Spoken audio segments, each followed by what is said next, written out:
Greetings everyone, so today I have this program I want to show you guys. Pretty cool. Also, I made a few updates on this thing.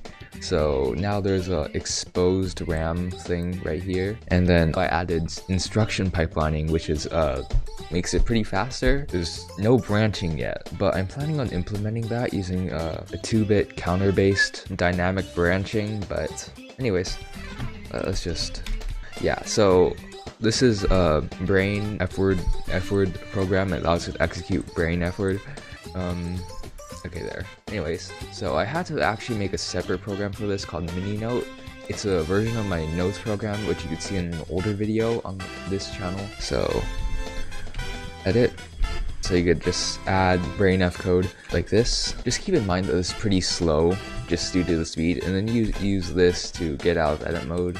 You can view it. Yeah, in MiniNote, the view speed is faster because I use like a different method of storage. You run it. Since this thing doesn't check if the input is valid, I'll just add the input straight after. Basically, what this program does is it repeats a single character from the input. Yeah, just like that.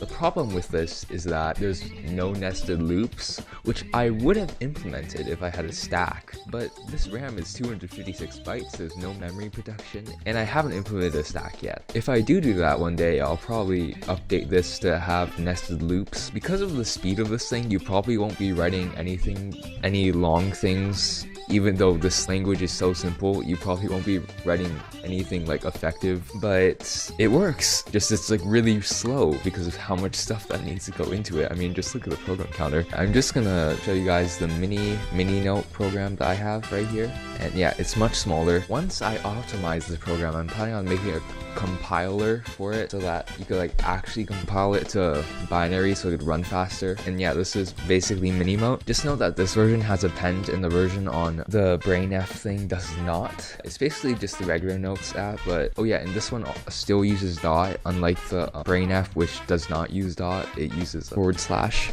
Yeah, you can view this.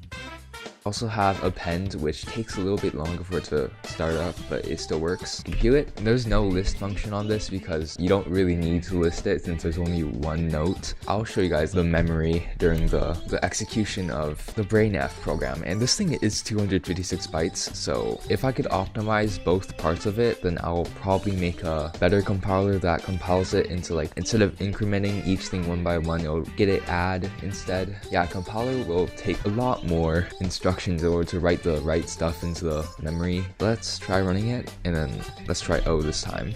Yeah, and output's a no. So let's just get the core dump from this thing. Okay, so that's something. Place null, and then I'll go back to JS spin since I have another JS spin thing. This is a custom thing I made myself since there wasn't anything else. And yeah, you can see the writing right here. This is the memory for the BrainF, so it's divided into two. This part is the writing memory, and then this part's the BrainF memory. But anyways, yeah, this is basically my new BrainF program, and hope you guys enjoyed. Maybe try making a program with this, or make an actual program. But anyways, yeah, see you guys in the next video. Goodbye.